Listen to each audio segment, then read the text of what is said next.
We've discovered patterns. The connection was always there. This changes everything we thought we knew about human health.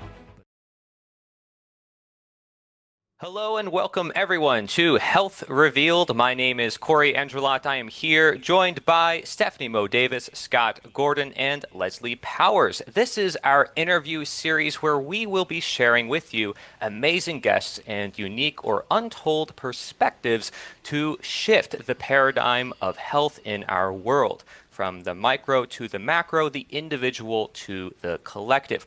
We want to provide you with practical action steps that you can take in your own life to better your own health. This is a fully independent project because we deeply care about our world and we aspire to connect to the mainstream and the alternative perspectives, bring them together, integrate the solutions. We welcome you to participate in this whole project with us, share your story, share your resources with us. Without further ado, I'll head it over to Stephanie.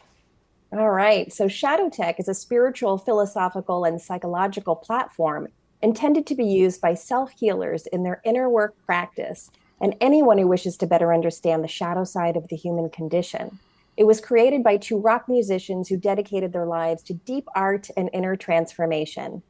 Between the years 2012 and 2025, 2 books of theory and practice were published, perhaps 50 songs written, and an alchemical progressive rock band called the O1 Experience. This was created by Melissa Murray and Colin Davis. Melissa Murray sadly left our planet on January 5th, 2025, leaving her creative estate and sole mission to be carried forth by her partner and husband, Colin Davis, who continues to develop and teach their way of inner alchemy.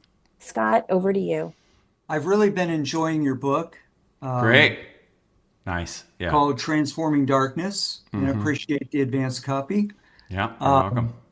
And as an inner work counselor myself, I'm working on one aspect of the shadow, and the book helped educate me as to other aspects of the shadow that go out into the world, into the group, and how we project our shadow out there.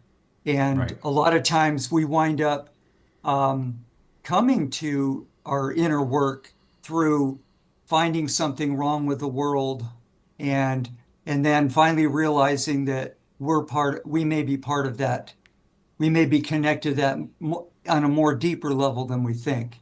So I had found a little quadrant here in your book, and I think we have a better copy of it we're going to show in a minute. But it's basically about the macro to the micro, the outer society, and to the individual itself.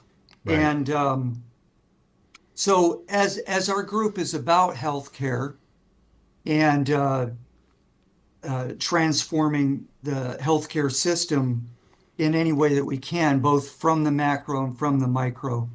I wanted to get you to describe your work and how we might get some insights into. Most of the listeners will be aware that we have a healthcare problem, or we can call it a crisis, but it's been a crisis for decades. So we have a lot of problems in our healthcare system. We have a healthcare culture that some would consider toxic, and there's a lot of dimensions to that, and it varies. There's a hospital over here that works very functional and very nice and very friendly and very local and very community, and then there's a hospital we're scared to go to because we heard they're doing this or that, and there's all shades of gray in between. And so we want to talk about how our collective shadow and individual shadows connect into this monstrosity or this monstrous healthcare system that has good and bad elements and that we depend on culturally and socially. We depend on as a key major part of our economy, major part of our lives, insurance, everything. It all points to healthcare. It's how we take care of our bodies.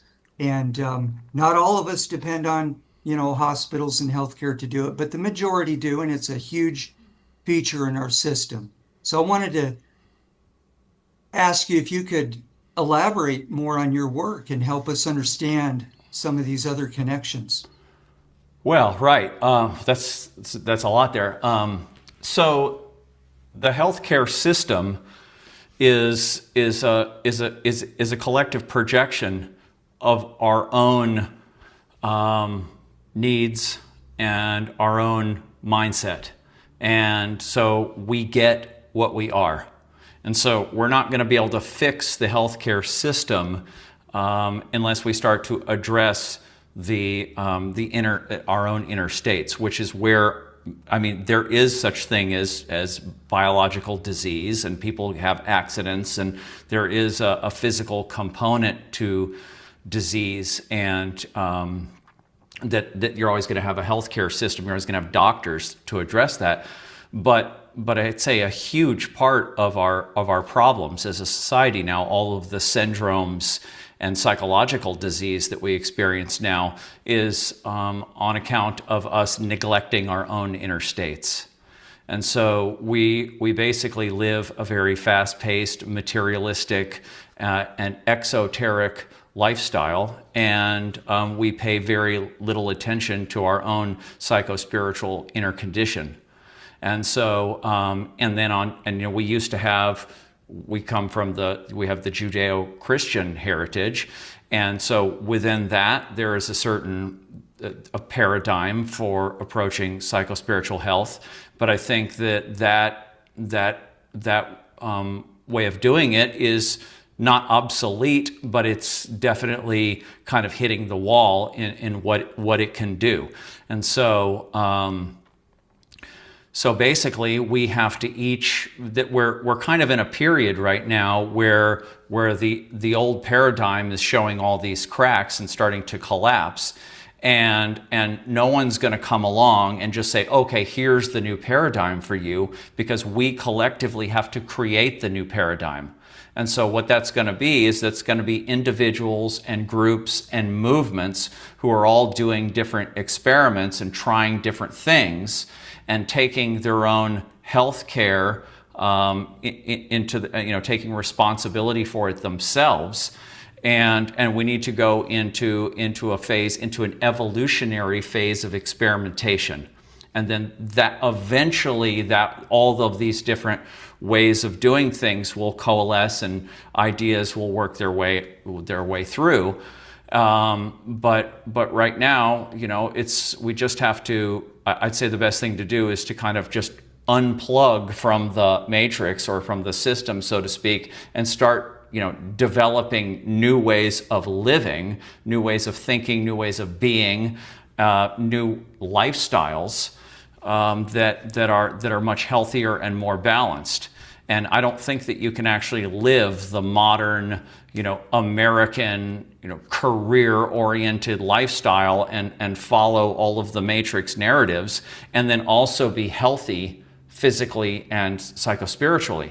So people have to get creative, and they have to start, unplugging from that slowly but surely, and creatively putting together a lifestyle, a way of life, and a way of thinking about their own health from a psychospiritual perspective, and then that will lead to where it leads to, and evolution will occur.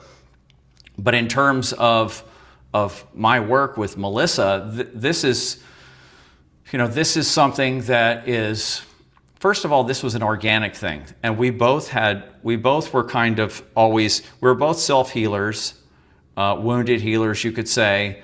And we were both, had a spiritual orientation, and we're both children of the '60s. And Melissa was into Eastern spiritual practices, into Yogananda and Sri Aurobindo and stuff like that.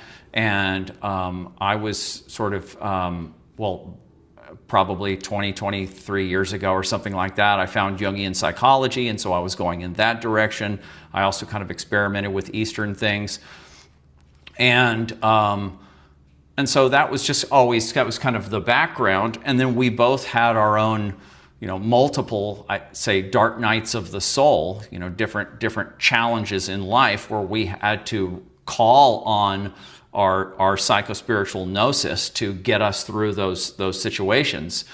And then we were also, just not coincidentally, we were both red-pilled people, right? Melissa was actually quote-unquote red-pilled before I was. I think I kind of woke up to a lot of these scams in about 2005 or something, but Melissa already kind of had been there already for years. And so we were also curious about the nature of evil in the collective, and what's behind all these what's behind these scams, these conspiracies, all of this kind of that's what we call it. I guess I'm looking for a word to describe what we're talking about here with the whole red pill thing, but you know what I'm talking about. And so when we got together in like late 2012, early 2013, we just had these interests that aligned, and we're also both musicians and all that, and we just basically started going through. We basically, what we wanted to do, this is what it was, is that what we wanted to do, I was 43, Melissa was 50, and we both realized when we came together that we both had enough time into psychoanalyzing ourselves. We both had enough experience, going through different crises in life and pulling ourselves out of it. And we knew that we still were plagued by our own pathologies, our own neuroses, our own weaknesses and insecurities. And we recognized that with each other, together with each other, we had the opportunity to together as a couple, to be able to help each other work through our garbage, you could say, or shadow material. And so that kind of just put us on this trajectory. And then what came out of it, it was just a creative, you could say it was very spiritual, actually. What happened is that we basically, it's like lightning struck, basically. And in fact, there's a story I could tell you about how that when we first got together, Melissa actually, I touched her shoulder, like the second time we went for a walk, and like a bolt of electricity went down through her head and out through her feet. And she had a lot of those kinds of experiences. So there was something very metaphysical about our coming together, and we recognized that. And so that really charged us with intention. And we're like, okay, we're supposed to do something here. There's something important that's supposed to come out of this. And so we just really took it seriously. And, we went into the Jungian psychology. We went into all kinds of different spiritual traditions that we had already dabbled with, but we went into them very seriously. And what we kind of came up with was that what we're talking about when you're talking about inner healing, to a great degree, you're talking about what Carl Jung called the shadow. What you're talking about is going into your psyche and pulling into consciousness those things that your ego is repressing down into the unconscious because they're too toxic or too antithetical to your thinking, to your way of being. They're too scary. You wouldn't want to show those things to other people, and so they get shoved down. So in the closet or swept under the rug. And then eventually we realized that this is the inner correlate to what we call evil in the world. And this was kind of like one of the main kind of downloads that came out of our work together, was to realize that the shadow, the place where we shove down all of our darkness, is a source of disease, of mental illness, of all the kinds of physical things that people suffer from, that they have to go to the healthcare system for. But it is also the sort of storehouse of energy that we project out into the world that manifests as all of the behavior and all of the systems that we call evil. And so this is just, so it's really like the invisible elephant in the living room, really, is that, so we're holding on to all of this inner darkness, each and every one of us is. And because we don't put any attention on it because we don't have any practice or methods for pulling it up and integrating it. It sneaks out of our psyches through projection, through displacement, through all kinds of leakage, and then that combines collectively to give us the amount of evil that we have in the world. Evil is the byproduct of the repressed shadow of the psyche. And like once you get that, I mean, there's a whole lot of stuff to our work, but that is kind of that's a big chunk of it. Once you get that, you realize, okay, so I can't have inner balance, I can't have relational balance, I can't have community balance or societal balance unless I work with my own shadow, and I have to stop blaming the whole world for causing evil in this group or this political ideology or that one or whatever it is, when I myself have my own evil that I'm dumping out into the world in all kinds of ways. I would be a hypocrite to tell the rest of the world to get it together when I'm not getting it together. So that's kind of the big thing, the big realization. Now, the problem with that, I'm just going to say, before you can stop me, the two big problems with this are that we are addicted to the process of dumping our own shadows into the world. This is our, and I can explain exactly how that works and how we do it and everything, but we're addicted to doing that. And if we stop doing that, if we stop blaming and projecting and displacing through aggression and all kinds of other ways that we displace, if we stop doing that, then we're now stuck with this big toxic ball of junk. And then we don't really have, like I said earlier, models, methods, practices, or whatever to deal with it. And we go to the wisdom holders of our society and they don't have answers either. So intuitively, we know that better not go into that because that's a monster down there that's gonna, open up Pandora's box or whatever. And so, and then the other problem is that this is a fundamental problem that is the way that the human psyche is built, and that is that we have the issue where the human being, the current day modern human being with the prefrontal cortex, and our ability to cognize the way we do and project and to think and all of this high level stuff and create organized societies, technological societies, we can do that and primates can't do that. But we are built on the primate infrastructure, right? And then the primates are built on infrastructure below that, down to reptilian, down to fish, down to one-celled amoeba. We are all this biological stack technology, all incorporated into one big ecosystem that we call the human being. And if you look at the way nature is, the way primates and other animals operate, they operate in a way that's way more brutal, way more uncivilized than human beings. And we have created this layer of civilized, organized mind that psychologists call the ego, the conscious ego. And that's like an island sitting on an ocean, right? And so that's a little layer. And we've created this whole organized and moral society out of this conscious ego, but below it you have all this primal energy, all of this, aggression and sexuality and control drives and all these, deep, powerful animalistic drives. Plus we have all the leftovers of our own personal intergenerational trauma and our own personal childhoods and all of that. We have all this stuff there. And if we don't have, let me say it like this, organized society is the byproduct of shadow repression.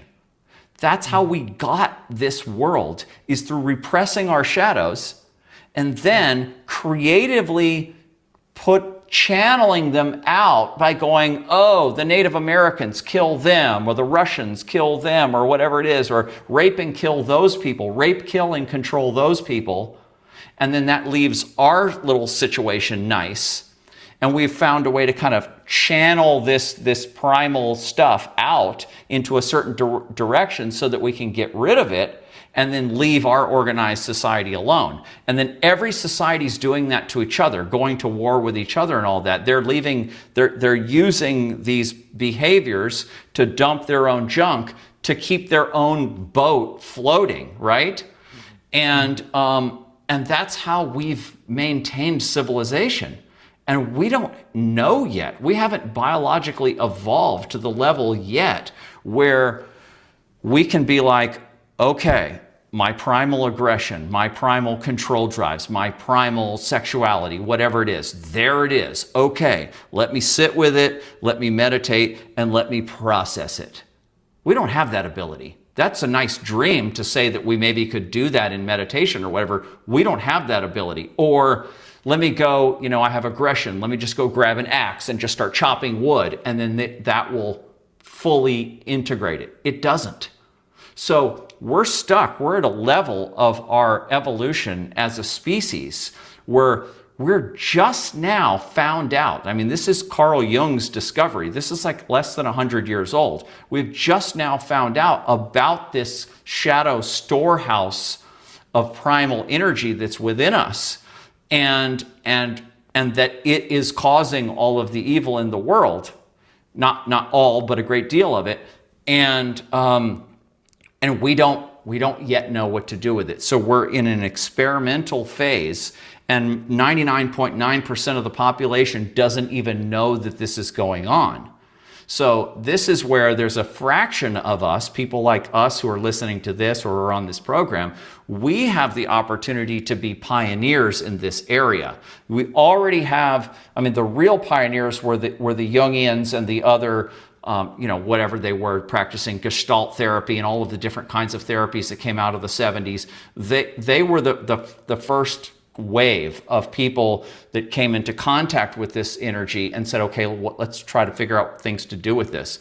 And now we're in the next wave of that, and it hasn't even really picked up yet, but that's really where we need to go. And so this is basically something, it's kind of like when Einstein invented the theory of relativity. Everybody used it. They're like, wow, this is great. And we created all of this advanced technology from that.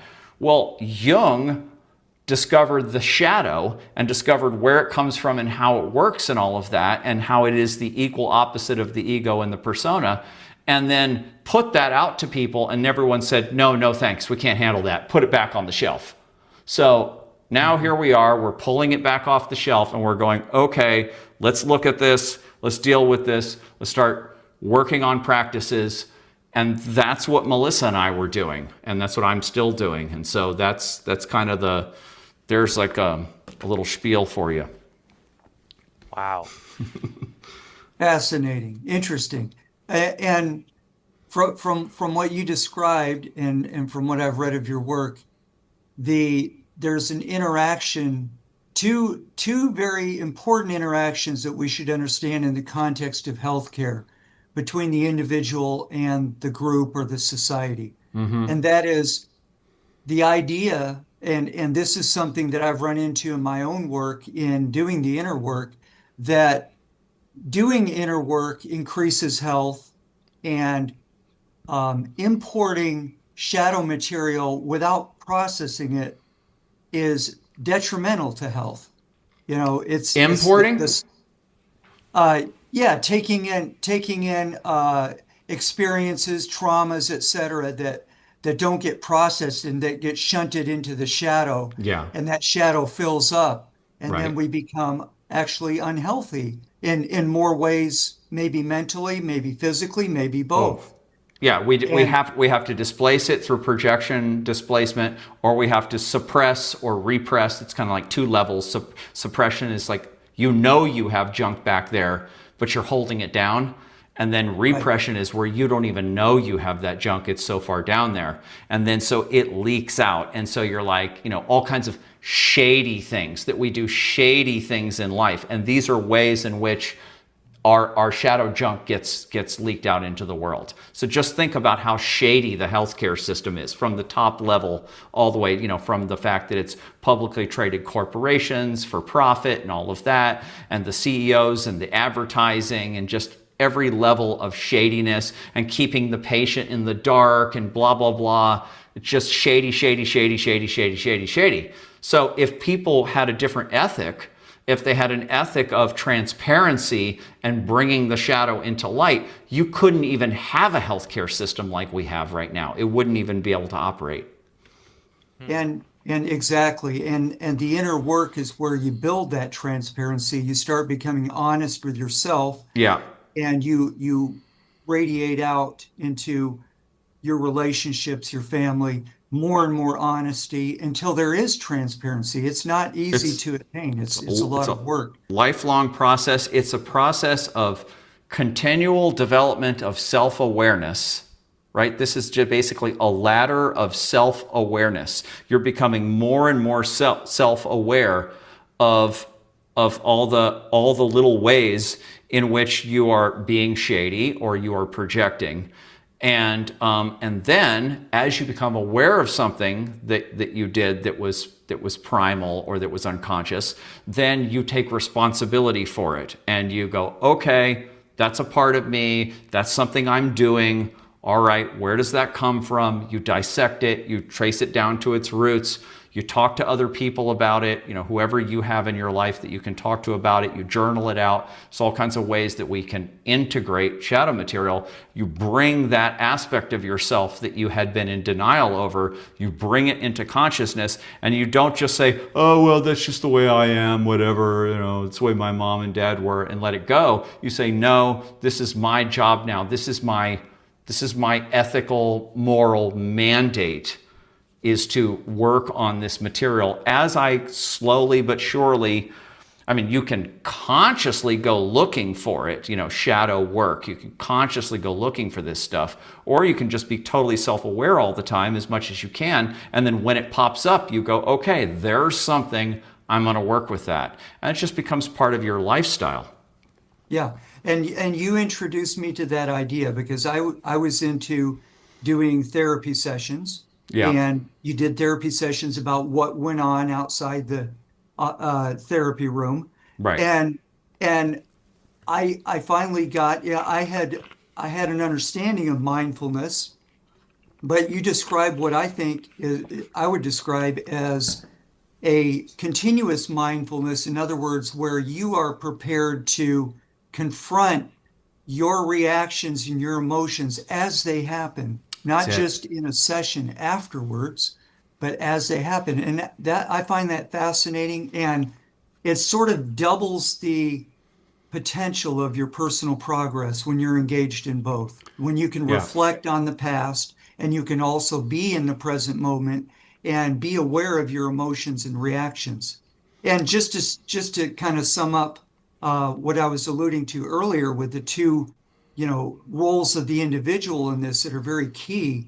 You made a very good description of how people bring in their shadows to this system. And the system itself, it seems, attracts, angels and demons. When I think of healthcare, sometimes I think of the nurse that has dedicated her life to helping. Yes. Right? And then you have this stark contrast, and you see this on the Netflix documentaries because it's real world, real life, or you see it in the murder novels and things like that. The medical setting just seems to attract so much shadow material. It's got death, it's got poison, it's got power over others in a private room settings, things like that. Good points.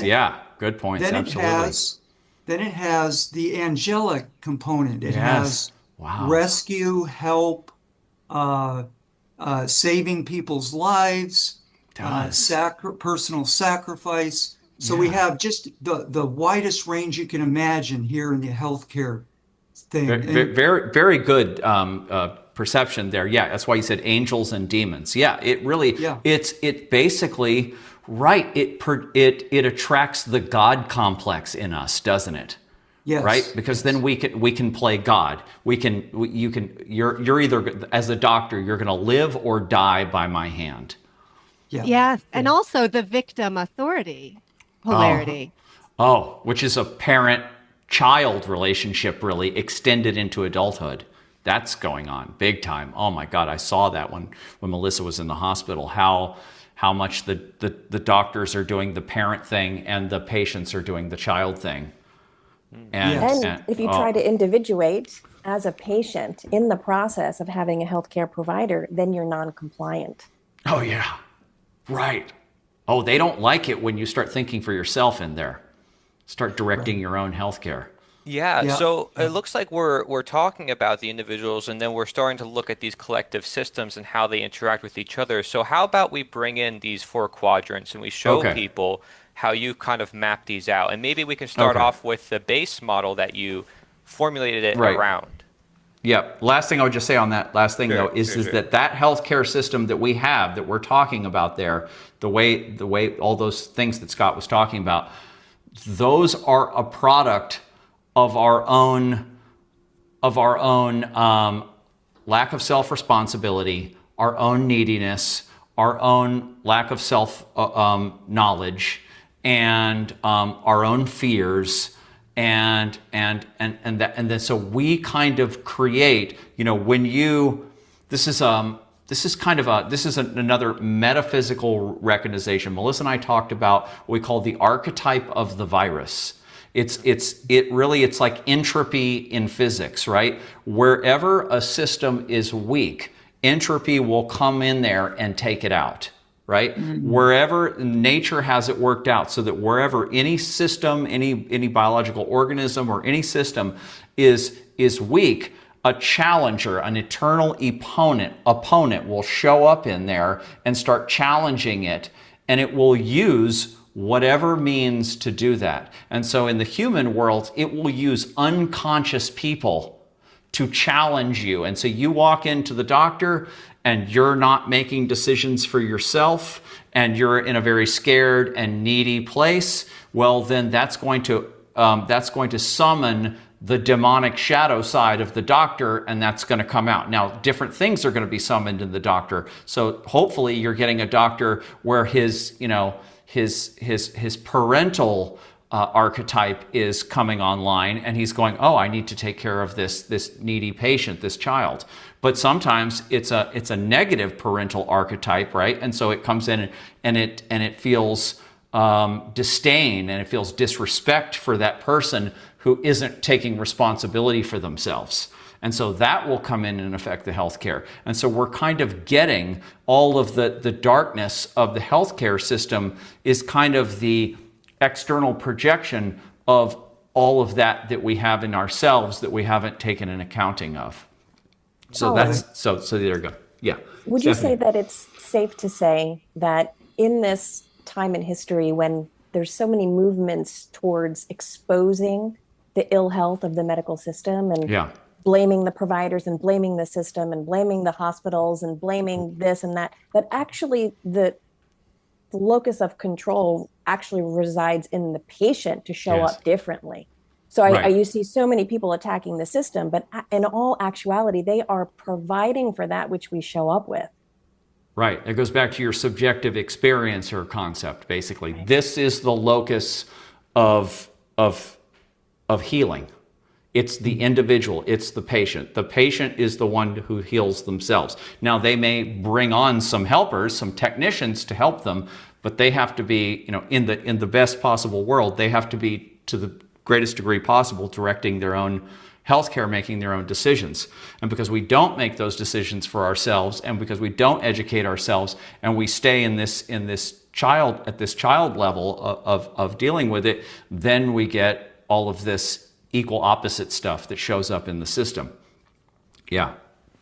Very interesting. But the four quadrant thing, right? Let's look into the quadrants here. So let me just, because we've talked around the thing, let me, and I said, I already kind of defined the shadow already, but I just want to be very clear about it. The shadow is, you have a conscious ego, your conscious mind, and the shadow is everything that your conscious mind can't tolerate. And usually what's on the list of that is the stuff that we all have. This is the archetypal stuff, like, we all have control drives. We all have sexuality. We all have aggression. We all have fear. Those are things that all people have, and you can't just let them just bubble up and leak out constantly out into the world. And so we hold those things back. Then you have all kinds of leftovers of trauma. You have grief. You have stuff that may come from, being tortured by your family, or by a religious system that's giving you a guilt complex, or you might have envy and jealousy that comes out of still leftover neediness, or infantile grandiosity because your parents didn't really see your greatness, and so now you're compensating for that. So this is all stuff that's in the shadow, and then, like we said, it gets projected out into the world. Projection, I should just be clear about this too before we go into this. Projection is where you see in another person something that is in your own shadow. But because the conscious mind hasn't processed it yet, you haven't really sat with it and said, oh, you know what? That's me too. You're looking at Donald Trump, because there's somebody like that, and you're like, God, he's so arrogant, or he's so aggressive, or he's so immature, or whatever you claim that he is. You're not recognizing that the reason why he triggers you so much, because there's a lot of people like that, the reason why he triggers you so much is because those elements you also have in your own shadow. And so what's happening is there is a sort of mechanical operation going on where the psyche is saying, put it on him, put it on him. I can't handle that, so put it on him. And then once you recognize that whatever triggers you is a sign that that is related to something inside of yourself, then you can go at it pretty, psychotherapeutically. You can be like, okay, take out a piece of paper and be like, let me write down all the things I hate about Donald Trump or Barack Obama, or whoever it is you're projecting onto. And then you can write all those things down, and then you can be like, okay, well, where is that in me? When was I like that? How often am I like that? And you really do take an accounting of yourself. And then as you start to recognize that the things you hate about that other person are elements of yourself, then you'll notice that the charge lowers. And then Donald Trump can come and go and it won't really bother you. And so that's like just a simple basic shadow work practice there. So that's what we're talking about here. That's the energy that we're talking about here. And then there's a lot more detail that we'll probably won't go into today, but I just wanted to make sure everybody has that basic understanding of what the shadow is. Now, the 4 quadrants thing comes out of integral theory, and that comes from Ken Wilber, an American philosopher. And what Ken did a lot of brilliant things, but one of the brilliant things that he did was that he recognized that pretty much every subject that scholars write about or that people think about can be perceived from one of 4 different directions, 4 different perspectives. And so some people will be like, for example, if you're just we'll use this chart that's on the screen right now. You have the upper left-hand quadrant is the first person perspective. The lower left-hand quadrant is the second person perspective. The upper right-hand quadrant is the third person perspective, and the lower right-hand is the third person plural perspective. That's kind of what that is. But to kind of get into it a little more, for example, if we use the human being as the subject that we're going to dissect with this model, just imagine you take a subject and then you overlay the 4 quadrant model onto it, and that dissects it into 4 perspectives. And so that gives you a holistic view of whatever it is. So we can take the human being and we can go, okay, what's the first person perspective of the human being? That's your internal state. That's your internal subjective, like Stephanie's subjective experiencer. That is your personal mind, your personal perception. That's the upper left-hand quadrant. And so a lot of what the human being is doing is dealing with their own internal world, their own personal perspective. That's the upper left-hand quadrant. The lower left-hand quadrant is what we call culture. It's the shared mind between us all. This is where you have ideologies and all the stuff that we call culture. This is where your religion is, your laws, all of your media, your philosophies, all of that we call culture. That's where we're sharing mental material amongst each other through language, through art, through images. And so that's like the collective mind. That's the lower left-hand quadrant. And you can, that's a part of humanity too. Then you have the upper right-hand quadrant. That's the objective third-person perspective, which is basically the human body. That's like, okay, we are a body. We are people walking around, doing things, behaving, acting. And you can look at us kind of like as automatons, as just biological entities walking around. That's where the medical system looks at us from. They take it from the third-person perspective, and they go, okay, this is a biological entity. It's like a machine. It's got parts, and they're either working or they're not working. That's that perspective. And then the lower right-hand quadrant is the societal perspective, where human beings get together and they make all kinds of systems of organization, school systems and government and healthcare systems and economics and all that kind of stuff. That is sort of our collective external perspective, or third person plural. And that is a holistic way of looking at any subject. So the healthcare system, if the healthcare system was doing what it's supposed to be doing in a holistic way, and you went to the doctor, they would say, okay, we need to look at all four quadrants. Okay, so what's going on with your personal health? What are you doing with your body? Are you exercising? What are you eating? What's your lifestyle like? Your actual physical behavior? And they would look at all that. That's upper right-hand quadrant. Then they would say, okay, well, what's going on in your subjective inner state? What's going on there? That's that's the psychological component. And they would look at that. Then they would say, well, what's the culture that you're embedded in? What are you reading? What are your belief systems? What are your values as an individual? And how might your values not be, coherent with your lifestyle or with your environment? And then you'd look at your lower right-hand quadrant and you'd say, well, how are you actually living? Where do you live? Do you live in an apartment? Do you live near nature? Do you have a backyard? Are there toxins in the environment? Let's look at what's your workplace like? You'd look at that part too. And then you'd put them all together, and then you could diagnose the patient in a holistic way. That would be a massive, massive step forward. But of course, if you did that, you'd be moving into the direction of actually solving problems, actually getting people healthy, and then all your parasitic activity that you're doing would fall away. And so that's why this hasn't been used, is because it would shrink the healthcare system down from a $1 trillion thing down to a $50 billion thing. And all these people wouldn't be able to parasite on us. And so a lot of solutions like this are just left on the shelf. This one is not as much as the basic problem is the shadow is that it just scares the living hell out of people just because there's so much junk in there and they don't know what to do with it. That's an understandable reason why that's not being addressed. But this, for example, this is something that academia even knows about, but they're not using because it just goes against the way the parasitic system is.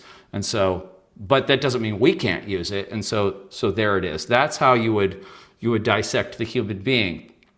Now, I'm going to stop and so you can maybe ask questions, but then we can show one of the other slides and I can show you where what I did was I took the subject of the shadow, the theory of the shadow, and I put that into the four quadrants and I said, what are the four quadrants of the shadow? Okay, there it is. So what we've been talking about, what Carl Jung was talking about, the shadow of the mind, the shadow of the psyche, that's the upper left-hand quadrant. what we call cultural evil, all the different ideologies, Marxism and communism and fascism and Nazism and all those kinds of parasitic isms, that's all cultural evil. Then you have disease in the body, and then you have what I call the matrix of civilization, or what people just call, I think on another slide I called it the collective deep state. And actually you go to the other slide, Corey, or whoever's running that, and then there's kind of a list here of everything that belongs in this system. So let me just go through this. I know I'm talking fast and it's a lot of information, but I am trying to get it in within an hour. So if you go to the upper left-hand quadrant, the personal shadow, I've kind of segregated these aspects of the shadow into different paragraphs that deal with different value systems or different ways of different perspectives. So in an ancient perspective, medieval perspective, say, the personal shadow would be something, it would be demonology, demons, and, demonic possession. That would be kind of what we're talking about there. And then it would also be what we call in today's world, we call psychopathology and personality disorders. This is in the domain of the shadow. Carl Jung's his understanding of autonomous complexes or shadow archetypes, Robert Moore, that's all in there. I also have in the bottom there, it says the pain body. That's Eckhart Tolle's understanding. We have Jung's understanding, and then Wetiko from Paul Levy. These all belong in the personal shadow. What else do I have there? Neuroses, compulsions, depression, anxiety. All that stuff is the personal shadow. The lower left-hand quadrant is the cultural part. And like Scott, notice I put a little red pill on that one and the other one on the bottom, because this is what the red pill people are looking at. They're looking at cultural evil and the collective deep state. So cultural evil is all of these like I have a lot of things listed on there, but like what I was just talking about, all the secular isms, all the different isms, the wokeism, the capitalism, the even racism, and all these different things. Anything that's a cultural or ideological virus, that's the collective shadow. That's the cultural shadow. The upper right-hand quadrant is, like we've said, it's disease of all kinds, chronic disease, syndromes, and psychosomatic symptoms of all kinds, and all kinds of, I got in there dysfunctional relationships and substance abuse and criminal behavior, everything that has to do with behavior and the body. That's the upper right-hand quadrant. And then the lower right-hand quadrant is, like I have it listed in different categories, gangs, mafia, tribal warfare, monopolies, globalization, corporatocracy, new world order, technocracy, secret societies, blah, blah, blah, military industrial complex, government pharma complex, all parasitic complexes. That's the collective deep state. So the red pill people are looking at the cultural isms and the collective deep state. And they're starting to recognize, they don't recognize the connection really, but they're looking at health. And they're going, hey, we're not healthy. We need to take supplements. We need to go on a diet. So they're waking up to that, but they haven't woken up to the upper left-hand quadrant, the psycho-spiritual level. And they're all one system. And this is like the biggest key of this whole thing.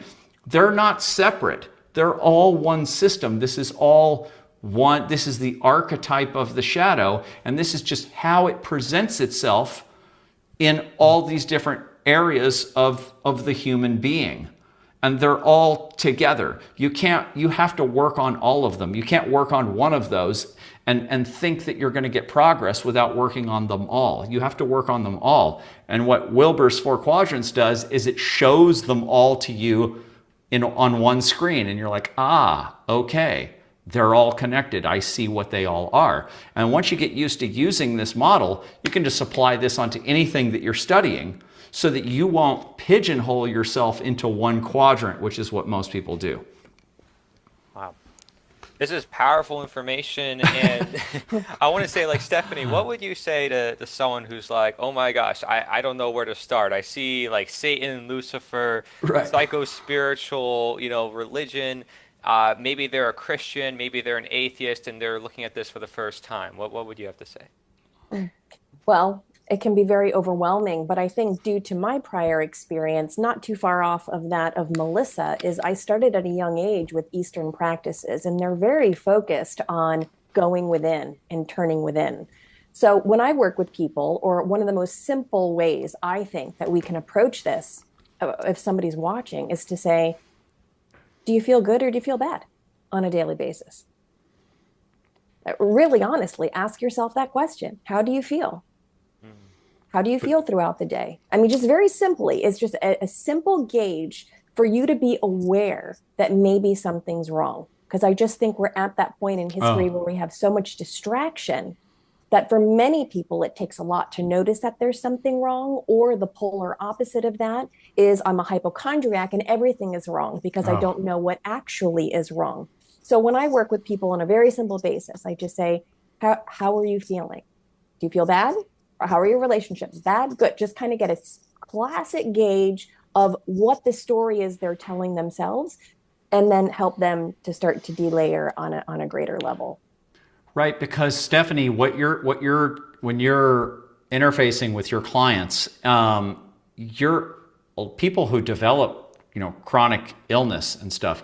A lot of times they are really in a rat race kind of a lifestyle, right? And so this is where, I think to myself, you gave that suggestion of ask yourself, how am I feeling? Just think how toxic and tragic that is, that an individual would just be running around in the hamster wheel so much that they don't even take time to ask themselves how they're feeling. How am I doing? They're so trapped up in, I got to get this done, or my career, or this, that, or the other, or what my boss wants, or blah, blah, blah. And they're just so trapped in my traffic and all this kind of stuff that they're not even, I think this is what's happening. This is a big part of what's happening. It's just, so we're self-abandoners. Mm-hmm. And Colin, just like Melissa often said, it's all about self-realization. I think that there's a pull for the soul towards a specific purpose in this lifetime. Yeah. And I've decided that, as you were saying, it also has that equal opposite. If a soul is stagnant and on the wrong path, it can kind of shut down and cultivate an illness to try to create a sense of overcoming an illness. So now I'm reinvigorated and empowered because I've been able to conquer my illness. And now I'm the hero of my story again. So you really have to break it into these categories of, is it a hypo or a hyper type of state that's cultivating this experience to help put you on the right path? Absolutely. I remember it came to mind when you're saying that something Robert Moore was talking about. A lot of the Jungians talk about how we don't have the old initiations that we used to have that take you through different stages of life. Right. And so he said, this is so amazing, that if you can't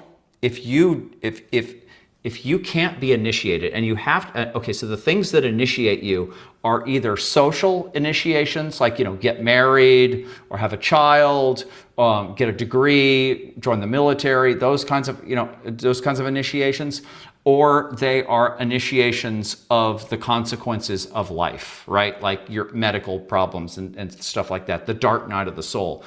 And if you go through these experiences without the psyche, an initiation means to initiate means to start. It's a restart.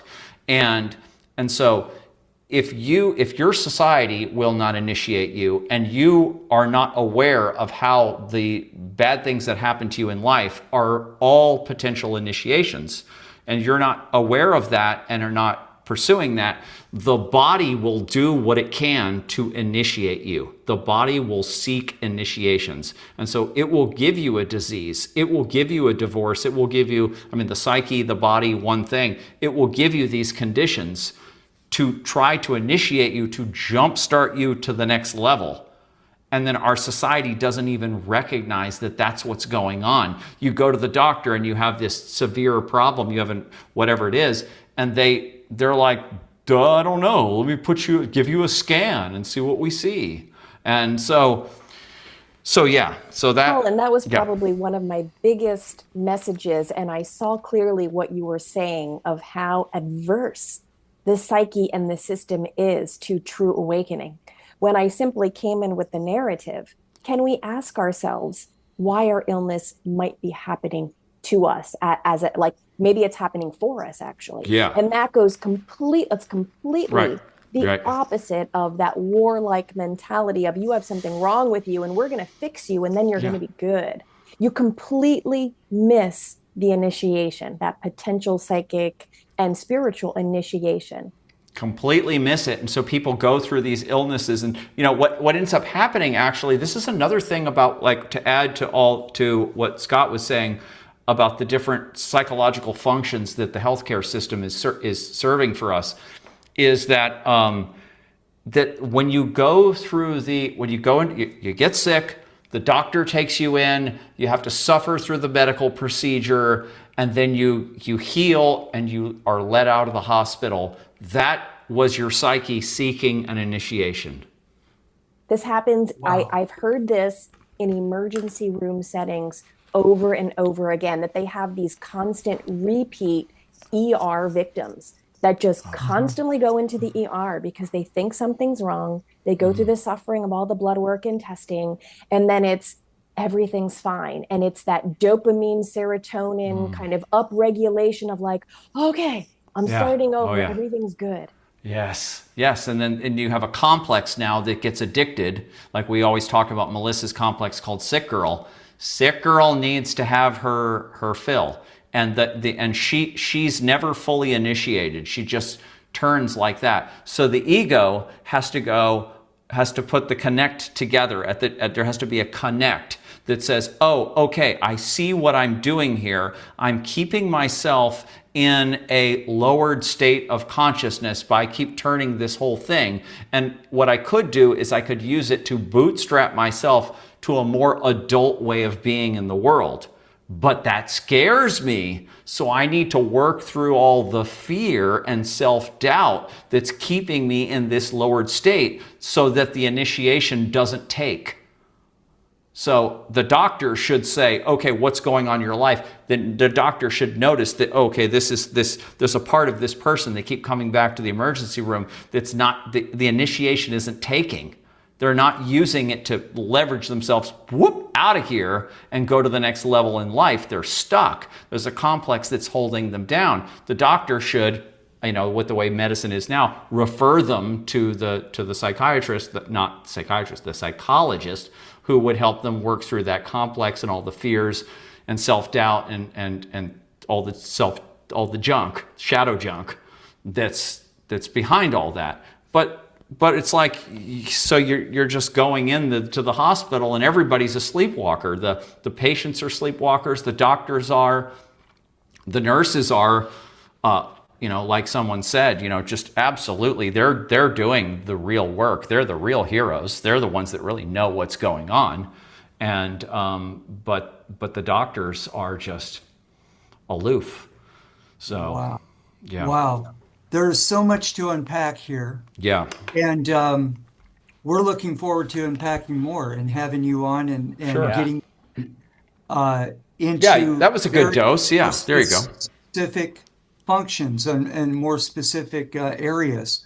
Yeah. But and you've probably already done a lot of this, but we kind of wanted to end on solutions, particularly for individuals in navigating that scary medical complex system from the viewpoint of individuals, as well as maybe a little bit about how the individual can enhance their health by paying a little more attention to their body, to their health, particularly the shadow parts, the shadow work that we can do. And your books are perfect for that. Yeah. I really encourage people to get his first Shadow Tech book, and then of course I have the The new one has, dark, yeah, that it's a one little there more has a advanced, bunch of right? shadow. Well, I actually don't Yeah. think it is in a way. Or a little It's more, yeah.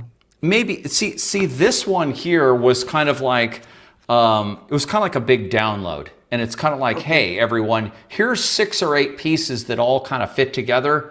Figure out how they go together. And this one is more like I put them together for you and simplified them and kind of congealed it, left some things out, and then given you kind of a solutions chapter, well, actually there's a couple here. If you look at the shadow work practices chapter, I give you shadow work practices across all 4 quadrants. So, and each of those is a challenge. Then I have this thing called A Declaration of Psychosocial Health. This is like my own ethical treatise, my own ethical manifesto. And you can read it and see kind of how serious I am about the whole thing and kind of think about your own ethical manifesto. But with the healthcare thing, it's that I think you kind of have to strike a balance with this. Melissa and I our mindset for the whole time was everything that happens to me physically is coming from my own psyche, and I am the primary doctor of my own psyche. No one can be a better doctor of my own psyche than me, because no one is 24/7 interacting with my psyche. No one knows me on the inside as well as I do. And then we were figuring that everything physical that happens to you has a psychological root. And so you work on your psychology. Then, of course, you work on your body and you keep that clean as much as you can. And then that should basically take care of everything. What we found out, though, is that we're all carrying intergenerational trauma codes, intergenerational codes, or what the Jungians would say, shadow archetypes that are running through us that are kind of giving us the sort of dark parts of the drama of our lives. Because every great story has to have it has the upswings and the downswings. And so those are actually archetypal patternings that come through us, through our personality type and our particular makeup. And so that you can't fix everything with your own personal, shadow work or your own personal diet, because you can't actually even see everything that's happening. You're in your own bubble, and then there's things that are coming with you that there's nothing you can really do about. Some people come with genetic diseases that are just, they have, Lou Gehrig's disease or whatever, and they're just frozen in the chair. And no matter what they do in terms of psychological health, because they're working on themselves when they're stuck to the chair and they can't move, a lot of these people are working on themselves as deeply as they can, and they still can't get out of the chair. And so there is a part of this where you have to kind of divide it up. You have to say, a great deal of my health is dependent on my own responsibility for my own inner state and my own body. That's probably the primary chunk of it. You take responsibility for your own inner state and your own bodily health. You do that. And then anything else that comes to you that's dark, that's disease or however you want to put it, that's dark, that is showing you something that you couldn't previously see, and you use it as a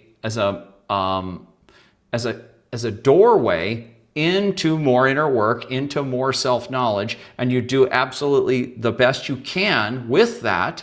And if you have to recruit outside people who can see things or know things that you don't know or can see, a doctor, a technician of some kind, okay, great, but you're still the master of that operation. You're running that whole thing. And you have to understand what that technician, what that doctor is doing. You have to align with what they're doing, and you have to take responsibility for that. And if you don't like what they're offering you, well, then you have to say, okay, well, they're offering me chemotherapy and that doesn't jive with me, so I'm going to turn it down. And if it kills me, I'm going to be okay with that. So it's a lot of responsibility when you work on things this way. So it's kind of a holistic thing, like the 4 quadrants. You're doing everything you can from the psychospiritual level. You're doing everything you can from the personal bodily healing level. And then you're interfacing with the society in the most awake way that you can. And you're taking responsibility for how far you go into the system or not. And then you're just accepting your fate. You're accepting what happens as the outcome of that. I did my absolute best. I'm doing my absolute best. And whatever God ends up giving me, that's what it's going to be. And then, so this is where now you're faced with death. And this is the big one that's, that the big fear of death is in the shadow. And so that you're going to have to face too. And so that's a big part of the whole healthcare, situation that we have here. We have so much fear of death. And so people are trying to be alleviated of that fear by somebody else, telling them it's going to be okay. But so to live this way is the most self-responsible, the most advanced way that human beings can live. This is going into the Himalayas and meditating. That is not the most advanced way that a human can live, because you're cutting yourself off from all these potential challenges that could evolve you, and you're cutting yourself off from being able to help others too. So the most advanced way to live is what we're talking about here, being absolutely responsible for your own psyche, doing psychological work on yourself all the time, being responsible for your physical health, directing your own health care, directing your own lifestyle, creatively creating a lifestyle that works for you, for who you are, for your personality type, for what your temperament is and what your drives are, making a lifestyle for yourself. This is the most advanced and self-responsible way of being a human that you can do. And we're just, people like me and Melissa, we're just coming at it as best we can. We're not making excuses, but we're recognizing that there's only so much that this is human evolution. This is it's going to take thousands of years for human beings probably, or maybe we'll have some big catastrophes and then we'll grow up even faster. Maybe it'll just take hundreds of years, but it's going to take a long time for humans to get to the next step of maturity. And so as individuals, we can do that at the individual level. And that's kind of what I'm selling, become part of the most advanced cutting edge human beings on the planet. And then that's our contribution to the future of humanity. Yeah, what a Beautiful, wonderful, Colin.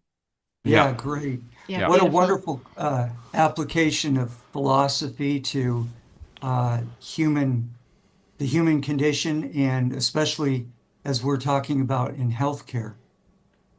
That's truly what I was just describing, is truly a paradigm shift, and each of those things we talked about is all, all those things are difficult, but it just becomes part of your lifestyle. And and I know we have to go, but there's a book by Eric Neumann, Neumann, and it's called Depth Psychology and a New Ethic. And I know it's a difficult book. It's written in 40s language and high level kind of PhD type book. But this is an important Jungian, one of the original Jungians, and he basically describes these kind of two modes of being. Like after World War II, they were in Switzerland. He was a Jew living in Switzerland, and he had to go to Tel Aviv to stay protected. But that book right there, what they saw, the horrors and all the collective shadow projection of World War II. And they had this understanding of the shadow and of this ethic of living self-responsibly, like I just described. And he said basically the old ethic is the one where we ignore our shadows, we repress them, and then we project them onto the world and they leak out into all kinds of ways of evil. And then the new ethic is the self-responsible lifestyle, like I just described, where we basically integrate our shadows, we become aware of how we're projecting, we work on that, and we make a lifestyle for ourselves out of integrating our shadow material. That's the new ethic.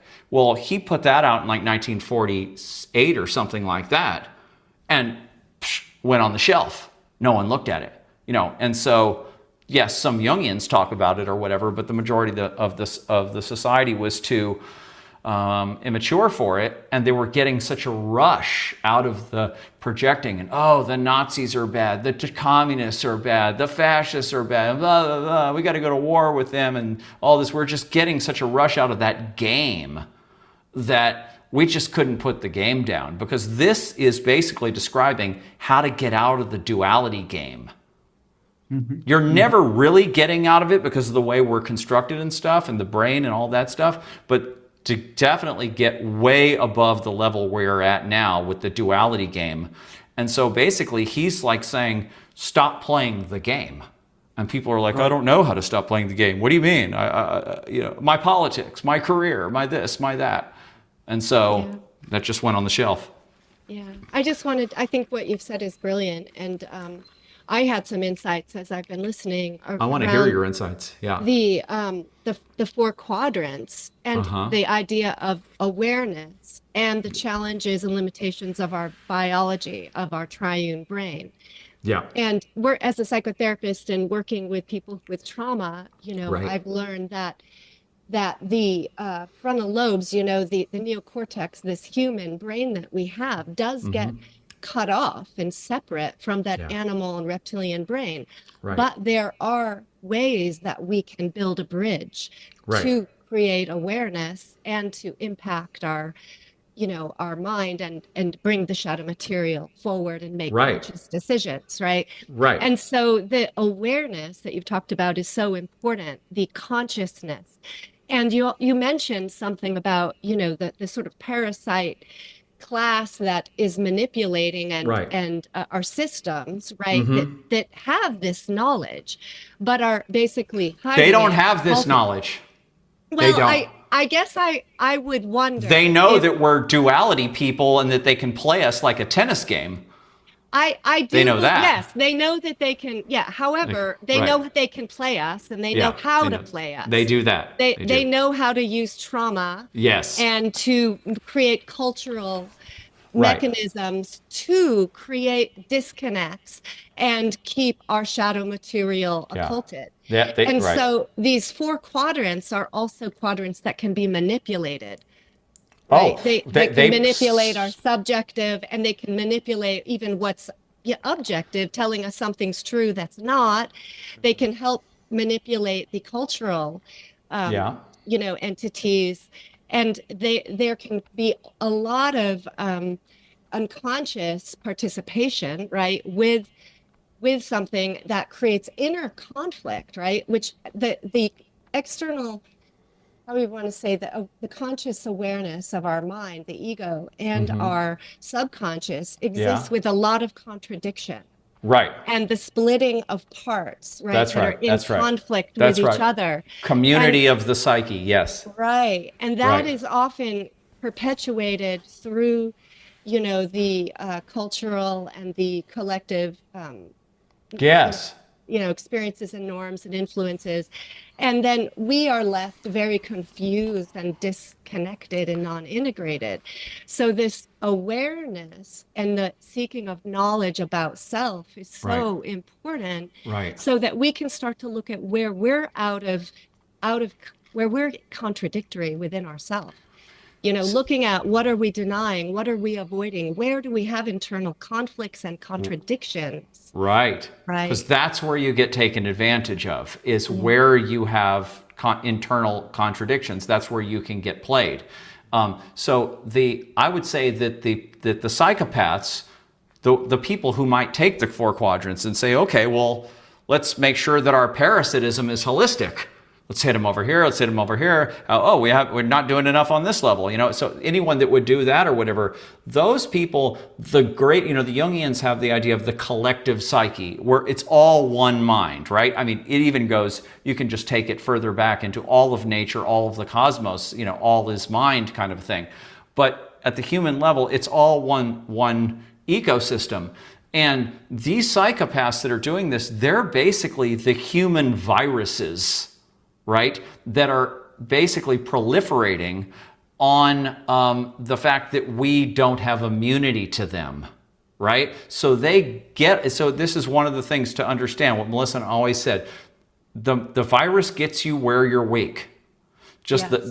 the archetype of the virus, and it's like an Agent Smith in the Matrix. Whoop, whoop, it'll pop up. Wherever you're weak, an Agent Smith will pop up to get you right there. And the greater collective psyche is okay with this, just like how Mother Nature is okay with viruses and bacteria and stuff that could kill you. She's like, okay, challenge every system, constantly put pressure on every system to make every system constantly on alert because if you think about the human being, all this stacked technology, like 4 billion years of stacked technology or biological technology, all working together perfectly. The only way we could have such integrity in the human body is if we had been challenged in every single possible way, and then the organism figured out, oh, okay, I'll stop that over like this, and I'll stop that like this. And so the virus has to try a higher level to get you, and then it has to try a higher level, and this is an ongoing thing. So these New World Order people, or all these psychopaths and stuff, these Davos people, or whoever we red pill people look at, these people are pretty easy for us to see and go, okay, that's a virus, that's a virus. Don't take their ideas. If you take their ideas, you're taking a mind virus into yourself and it's going to wreck you. So we just reject that. But the average person doesn't have immunity to it. So that's, in a way, I feel like the whole red pill awakening thing is an absolutely necessary level of cultural immunity that has to be built up so that we can see all these viral parasitic tricks that are being played on us.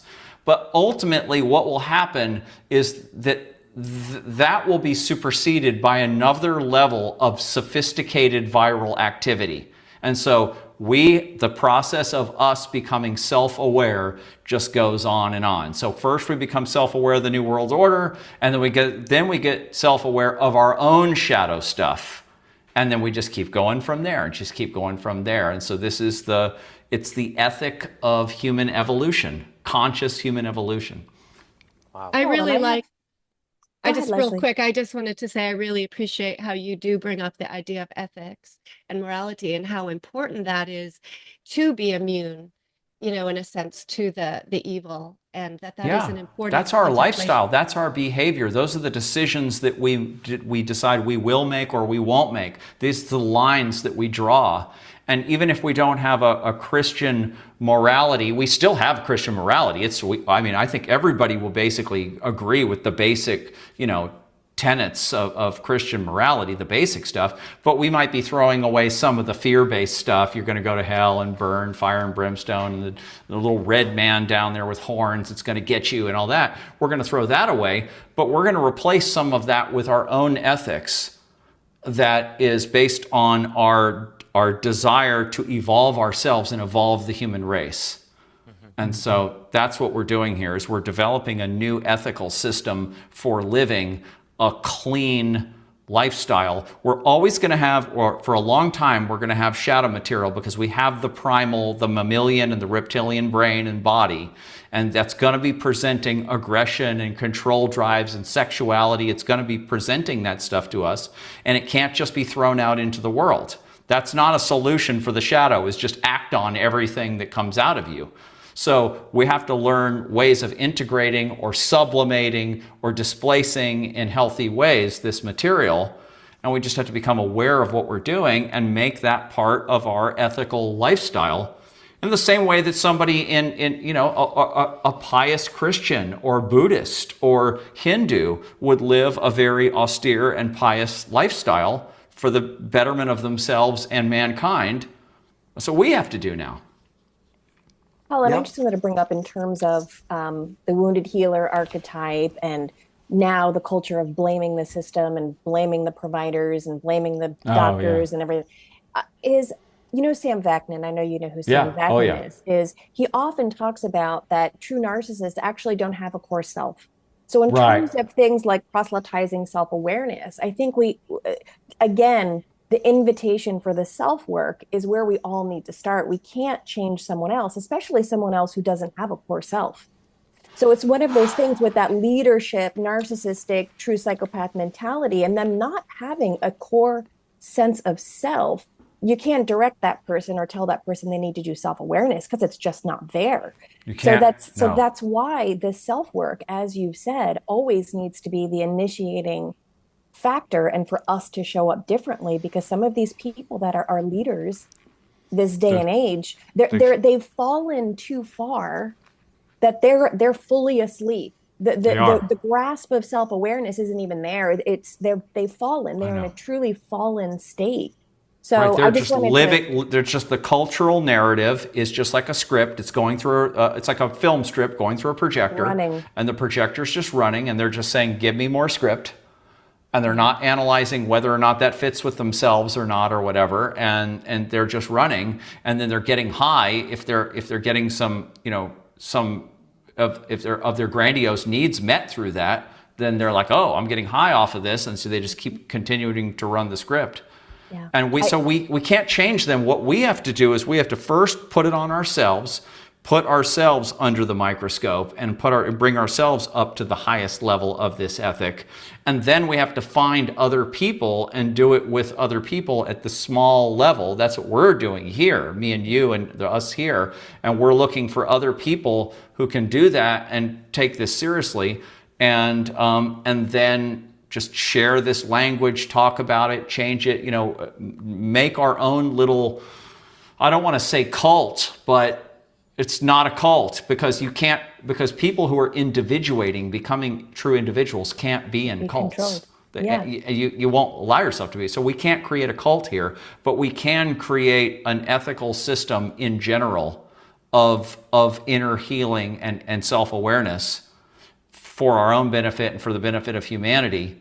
And if we have to put a little bit of fantasy onto it, like, we're saving the world, let's just not think that we're saving the world in one lifetime, in 80 years or whatever. Let's extend it out to 1,000 years or something like that. Or the 7 generations model or whatever. Yeah. It's the long run. Yeah. What an opportunity that we had post the COVID debacle. Right.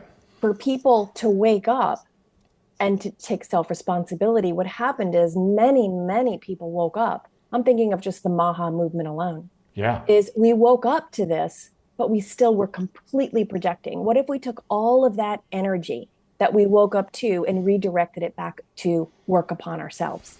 Like all of that opportunity that is still out, it's got directed out, and we could have really made a tremendous dent if we would have taken that energy and turned it back. We weren't ready. I myself look at the red pill political stuff, and I was like, I've been thinking, I was just like, God, so the Donald Trump thing. So whether you're pro or against Trump, it seems to me that the one good thing about him that we could, maybe all of us red pill people could agree on, is that he disrupted the system, right? He's like a trickster that disrupted the system or whatever. He put Bobby Kennedy in there and stuff like that. And that was like, that's good and everything. But the fact is that we're following it. We're like, oh, what's next? What's he doing now? And all of that. It's like, what's Daddy doing? What are these? What are my saviors? When are my saviors going to save me? And all of that. And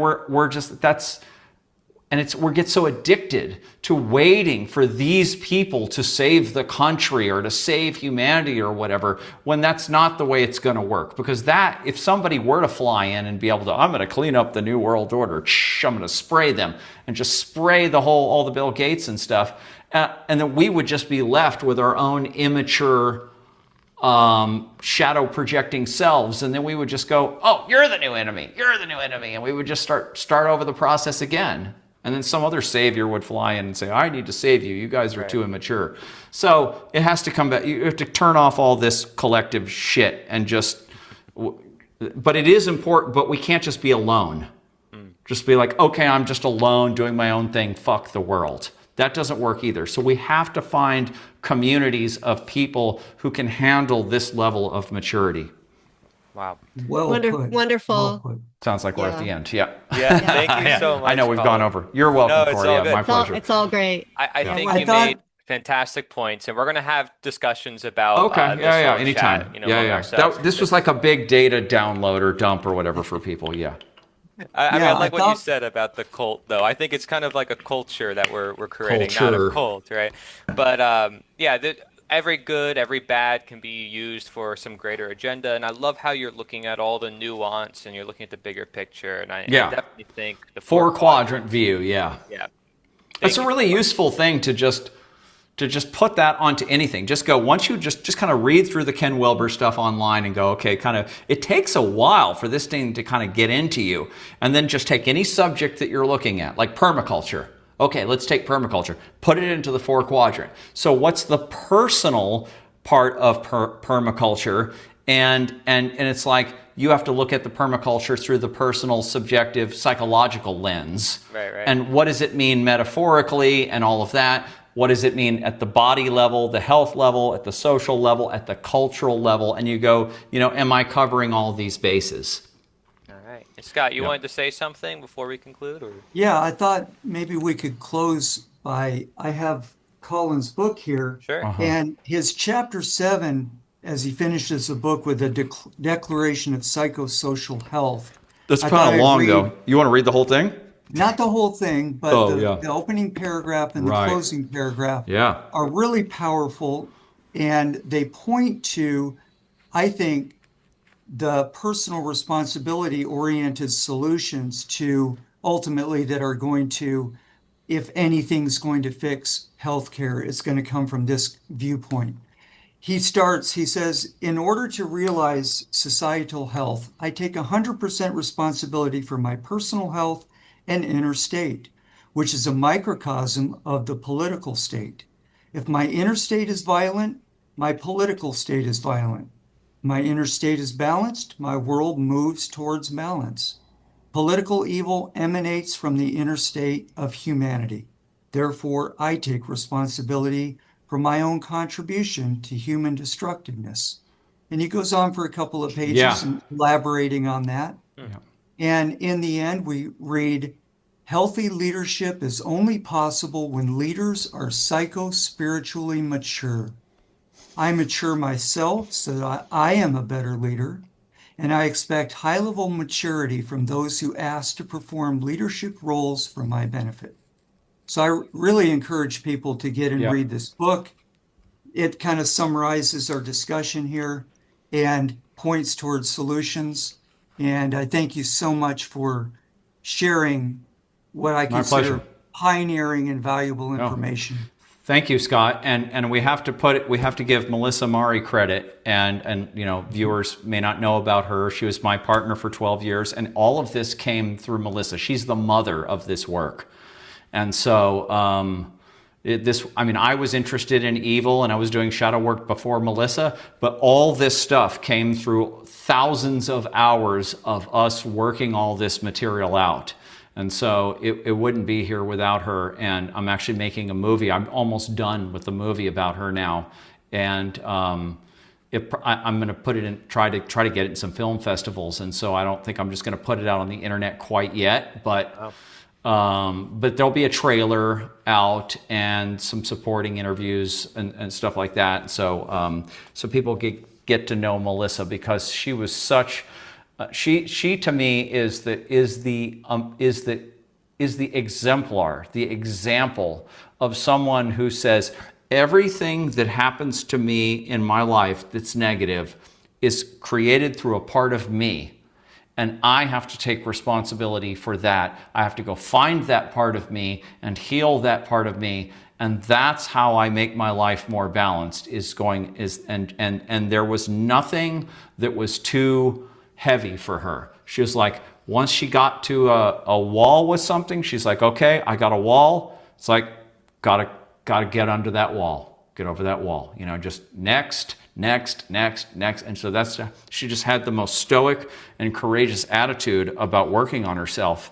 And so I just use her as the example. If she could do it, and like I was saying earlier, she couldn't get through the cancer virus code that was in her family that killed her father at a young age, and and all of that. That was her fate, but her destiny was all of the amazing art and philosophy and psychospirituality that she developed in her lifetime. And now it's like, and now she got with me, And she chose the right person to keep going with this, because I'm not like her other boyfriends who'll be like, oh, I just had a relationship with this amazing chick. Oh, well, move on. No way, I'm not doing that. I'm saying this was an amazing thing that happened, and I'm going to take this and carry it forward. Wow. That's beautiful. Awesome. Colin, appreciate you so much and what you shared with us today. Thank you, Leslie. I appreciate you and everybody on this call. Thank you all so much. Thank you, Colin. I really appreciate it. Yes, the website. ShadowTechAlchemy.com. Yeah, ShadowTechAlchemy.com. Make sure you go there. Thanks, you guys. And finally, healthrevealed.org. We're going to have a lot more interviews to come with a lot of great guests and different topics, a lot more information that maybe you've never learned about, and exploring deeper the quadrants that we talked about. You might even see that some of the information from the quadrants you can also find on our main seminar. So thank you, everybody, for watching. Check it out, healthrevealed.org and shadowtechalchemy.com. Take care.